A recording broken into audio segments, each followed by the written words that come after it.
Me friends and ఫ్యామిలీతో సరదాగా బయటకు వెళ్ళటానికి కారు లేదా అయితే వెంటనే ఈ నెంబర్కి కాల్ చేయండి. నమస్తే, వెల్కమ్ టు మార్కెట్ ముచ్చట్లు. నేను మీ విష్ణు. ప్రస్తుతంతో పాటు NISM and Crisil certified wealth manager Revanth Chalamala ఉన్నారు. వారితో మాట్లాడదాం. నమస్తే రేవంత్. నమస్తే అండి. రేవంత్, వరుసగా 5వ రోజు కూడా తీవ్ర నష్టాలు మార్కెట్లని వెంటాడుతూనే ఉన్నాయి. ఈ వారం అంతా కూడా అంటే సోమవారం నుంచి శుక్రవారం వరకు తీవ్ర నష్టాలు మనం చవి చూడడం జరిగింది మార్కెట్లో.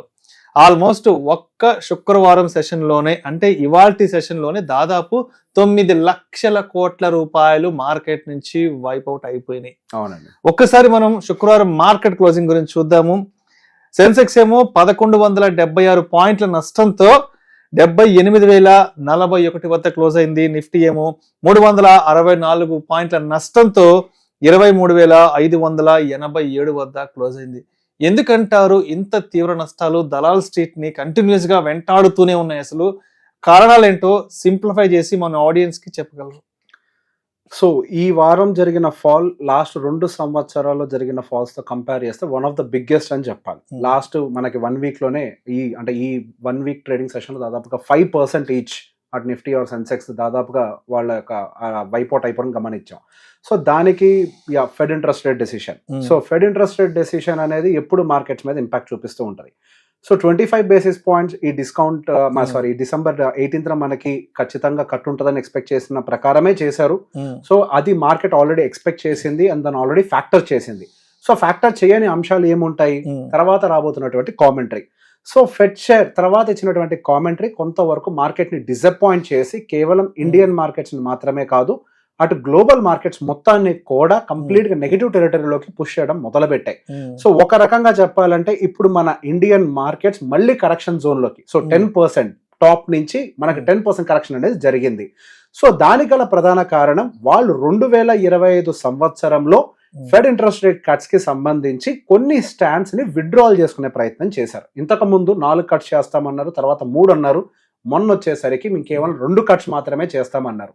అండ్ దాంతో పాటుగా 2026లో కూడా ఇంతకుముందు వాళ్ళు ఇచ్చినటువంటి ప్రొజెక్షన్ ఎంతైతే ఇచ్చారో ఆ రేట్ కట్స్ అయితే ఉండకపోవచ్చు అనే ఒక మాట ఏదైతే ఫెడ్ చైర్మన్ దగ్గర నుంచి వచ్చిందో ఆ క్షణం నుంచి యుఎస్ మార్కెట్స్ కరెక్ట్ అవడం మొదలుపెట్టే.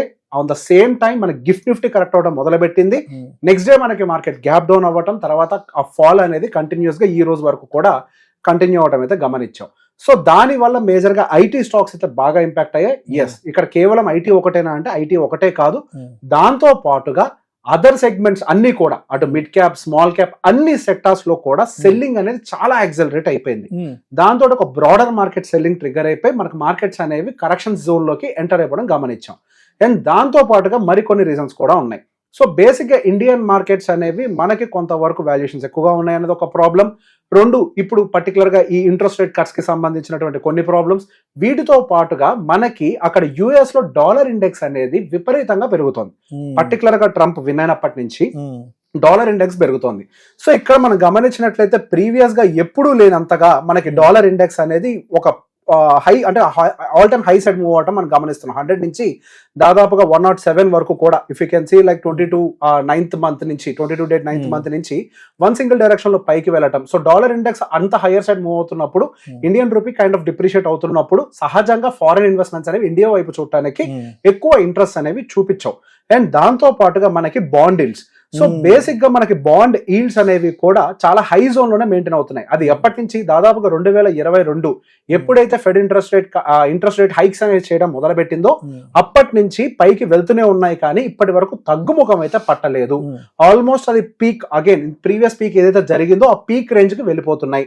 సహజంగా డాలర్ ఇండెక్స్ అనేది ఒక సేఫ్ బాండ్ ఇండెక్స్ అనేది ఒక safe asset when compare to gold, when compare to equity, అవి చాలా సేఫ్ అసెట్స్ అనమాట.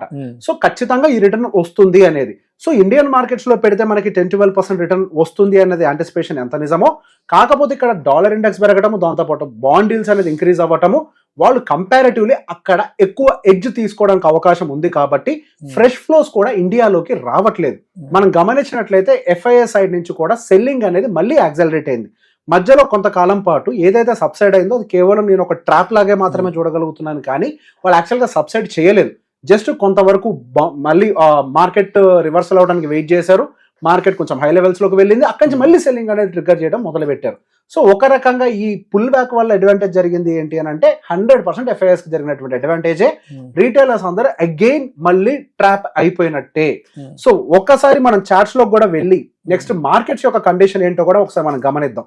సో మార్కెట్స్ దాని యొక్క పీక్ నుంచి దాదాపుగా మనకి 10.24% అనేది కరెక్షన్ జరగడం అనేది క్లియర్ గా కనిపిస్తుంది. సో దీన్ని మనం విడివిడిగా డిఫరెంట్ టైం ఫ్రేమ్స్ లో అబ్జర్వ్ చేస్తూ నెక్స్ట్ మార్కెట్స్ ఎక్కడ మనకి స్టెబిలైజ్ అవ్వడానికి అవకాశం ఉందనేది కూడా టెక్నికల్ గా 1 hour, 1 day, 1 week and monthly time frames అన్ని చెక్ చేసుకునే ప్రయత్నం చేద్దాము. సో ప్రీవియస్ గా మార్కెట్ మనకి దాదాపుగా 23,272 దగ్గర లాస్ట్ టైం బాటమ్ అవుట్ అయింది ఒక 1 month బ్యాక్. సో ఈ రోజు ఆల్మోస్ట్ మళ్ళీ సపోర్ట్ ఏరియాకి రీచ్ అయింది. ఒకవేళ ఆ రేంజ్ కనుక బ్రేక్అవుట్ జరిగితే నెక్స్ట్ 1 day టైం ఫ్రేమ్ లో మనకు ఒక డౌన్ ట్రెండ్ ఛానల్ ఏర్పాటు అవడం అయితే గమనించాం. రీసెంట్ గా వచ్చినటువంటి రివర్సల్ వల్ల ఒక డౌన్ ట్రెండ్ ఛానల్ అనేది ఫార్మేషన్ జరిగింది. సో ఈ డౌన్ ట్రెండ్ ఫార్మేషన్ వల్ల మనకి ఏం కనిపిస్తుంది అని అంటే 23,272 కనుక బ్రేక్ చేస్తే ఆల్మోస్ట్ 22,800 వరకు కూడా మార్కెట్ ఫాల్ అవ్వడానికి చాలా హై ఛాన్సెస్ కనిపిస్తున్నాయి. అక్కడి నుంచి మళ్ళీ ఏమన్నా కొంచెం రేంజ్ బౌండ్ ఏమైనా ఫామ్ అవుతుంది లేదా మళ్ళీ అప్పుడు రియలైజ్ చేద్దాం. ఇది డైలీ క్యాండిల్స్. సో అదే విధంగా వీక్లీ టైం ఫ్రేమ్ లో గనక మనం వెళ్ళి గమనించినట్లయితే మనం ప్రీవియస్ గా కూడా మన వాళ్ళందరికీ చూపించాం. There is a very big channel, up trend channel ఒకటి ఫామ్ అయింది. అది దాదాపుగా 2020 నుంచి రెస్పెక్ట్ చేయడం జరుగుతుంది. సో ప్రీవియస్ గా మార్కెట్ ఇప్పుడు ఏదైతే మనకి రివర్సల్ వచ్చిందో అది మిడ్ ఆఫ్ ద ఛానల్ దగ్గరికి వెళ్ళి రెసిస్టెన్స్ ఫేస్ చేసి మళ్ళీ కిందకి రావడం అనేది అబ్జర్వ్ చేస్తున్నాం. సో దాని ప్రకారం చూసినా కానీ మనకి 22,100 వరకు కనిపిస్తుంది. సో బేసిక్ గా మనం ఇట్లా ఈ డిఫరెంట్ పారామీటర్స్ గమనించినప్పుడు 23,200 కనుక బ్రేక్ చేసినట్లయితే 22,500 దగ్గర నుంచి 22,000 వరకు మధ్యలో మనకి ఏదైనా ఒక స్ట్రాంగ్ సపోర్ట్ ఫార్మేషన్ జరగడానికి ఎక్కువ అవకాశాలు ఉన్నట్టుగా కనిపిస్తున్నాయి. సో అదే విధంగా ఇది మనం as of now market broader view మాట్లాడుకున్నాం. సో అదే విధంగా మనం మిడ్ క్యాప్ కి సంబంధించి కనుక గమనించినట్లయితే దాదాపుగా మిడ్ క్యాప్ మనకి అప్రాక్సిమేట్ గా నియర్ టు 6.5% వరకు కూడా దాని పీక్ నుంచి ఫాల్ అయింది. వెన్ కంపేర్ టు ద మనకి నిఫ్టీతో కంపేర్ చేస్తే మిడ్ క్యాప్ కానీ స్మాల్ క్యాప్ కానీ తక్కువ ఫాల్ ని మాత్రమే నోట్ చేశాయి. సో రీసెంట్ గా వచ్చినటువంటి ఫాల్ లో మనకి ఐటీ యొక్క కాంట్రిబ్యూషన్ ఎక్కువగా ఉంది. ఐటీ దాదాపుగా ఆ న్యూస్ వల్ల 5% దాని పీక్ నుంచి రీసెంట్ గా జరిగిన దాంట్లో నుంచే కింద పడింది. సో అదర్ సెగ్మెంట్స్ అన్ని కూడా కిందకు వచ్చాయి. అఫ్ కోర్స్ FMCG సెగ్మెంట్ కానీ అవన్నీ కూడా డీపర్ కరెక్షన్స్ లోకి అయితే వెళ్ళిపోయాయి. కాకపోతే రీసెంట్ గా ట్రిగర్ అయిన వాటిలో మనకి ఐటీ అండ్ ప్రైవేట్ బ్యాంకింగ్ ఒకటి మాత్రం బాగా ట్రిగర్ అయినట్టుగా కనిపించింది. సో ఇక్కడ మోర్ కన్సర్న్ ఇష్యూ ఏంటి అని అంటే మనకి రిలయన్స్ అనేది దాని యొక్క ఫాల్ ఆగట్లేదు. సో మనకి మార్కెట్ లో ఒక డైరెక్షన్ డిసైడ్ చేసే కెపాసిటీ ఉన్నటువంటి ఒక స్టాక్ ఆల్మోస్ట్ 25% కిందకు పడింది. అది డెఫినెట్ గా ఒక కన్సర్నింగ్ ఇష్యూ. 25% అని అంటే ఆల్మోస్ట్ బేర్ టెరిటరీలో ఉన్నట్టే. సో బేర్ టెరిటరీలోకి వెళ్ళిపోయి అక్కడ కూడా ఎటువంటి ఎక్కడ ఆ ఫాల్ అనేది అరెస్ట్ అవ్వకపోవటం అనేది అటు మార్కెట్స్ ని ఎటువంటి స్టెబిలిటీ ఇవ్వని సిచ్యువేషన్ కి గురి చేస్తుంది. సో లాస్ట్ 1 week లో మనకి మార్కెట్స్ లో ఎవరెవరు ఎలా కాంట్రిబ్యూట్ చేశారనేది చూస్తే కేవలం మనకి ఫార్మాసిటికల్ మాత్రమే కొంతవరకు స్టెబిలిటీని ప్రొవైడ్ చేసింది. అటు సిప్లా అండ్ డాక్టర్ రెడ్డిస్. ఇది ఒక రోజు డేటా కాదు, దాదాపుగా మనకి లాస్ట్ 1 week డేటా. సో మనకి మేజర్ డ్రాగర్ గా HDFC బ్యాంక్ ఉంది. HDFC బ్యాంక్ కూడా మనకి దాదాపు 5% ఈ వీక్ లో ఫాల్ కనిపించింది. అండ్ దాంతో పాటుగా రిలయన్స్ అనేది డ్రాగర్ గా ఉంది, ICICI bank, LT, TCS. So ఇవి అన్ని దాదాపుగా మనకి 48 స్టాక్స్ అన్ని కూడా మనకి నెగిటివ్ టెరిటరీలోనే ఉన్నాయి. అది కూడా హెవీ వెయిట్స్ అనేవి కూడా అన్ని 5-6% కరెక్ట్ అవ్వటము అదే మేజర్ రీజన్. ఇప్పుడు సెన్సెక్స్ కానీ నిఫ్టీ కానీ one of the largest weekly red candle form అవడానికి కారణంగా మారాయి. సో దానికి as as we discuss fresh inflows రాకుండా ఉండడానికి మనకి బాండిల్స్ అడ్డుపడుతున్నాయి, డాలర్ ఇండెక్స్ అడ్డుపడుతుంది. అండ్ బులిష్నెస్ ఆపే విధంగా మనకి ఫెడ్ చైర్మన్ యొక్క కామెంటరీ కూడా రావటం.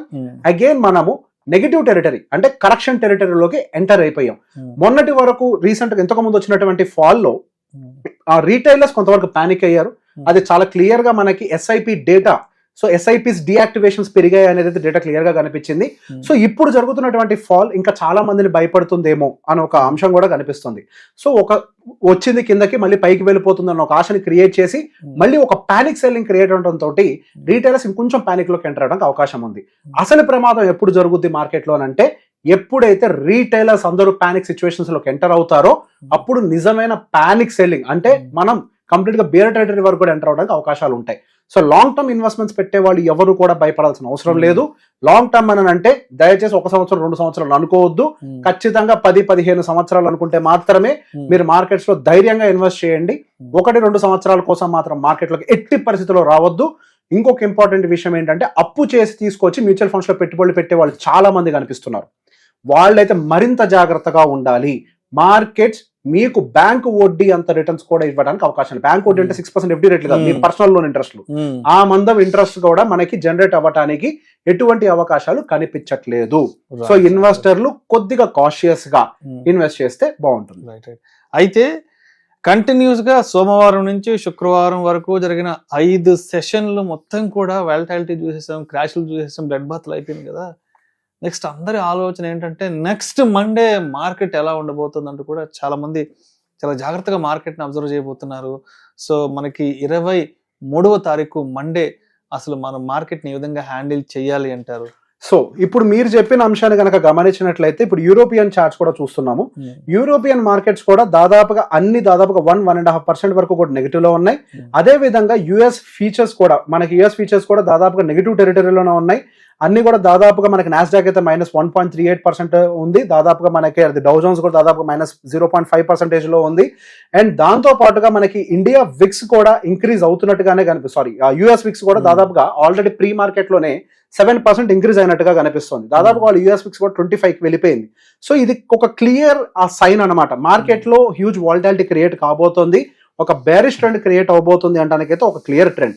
సో ఒకవేళ యుఎస్ మార్కెట్స్ కనుక డీప్ నెగిటివ్ టెరిటరీలో కనుక ఎండ్ అయినట్లయితే, సో ఇవాల్టి క్లోజింగ్ కూడా మనం గమనించినట్లయితే అటు 200-డే మూవింగ్ యావరేజెస్ అన్నింటినీ కూడా మన మార్కెట్స్ బ్రేక్ చేసి బిలో క్లోజ్ అయ్యాయి.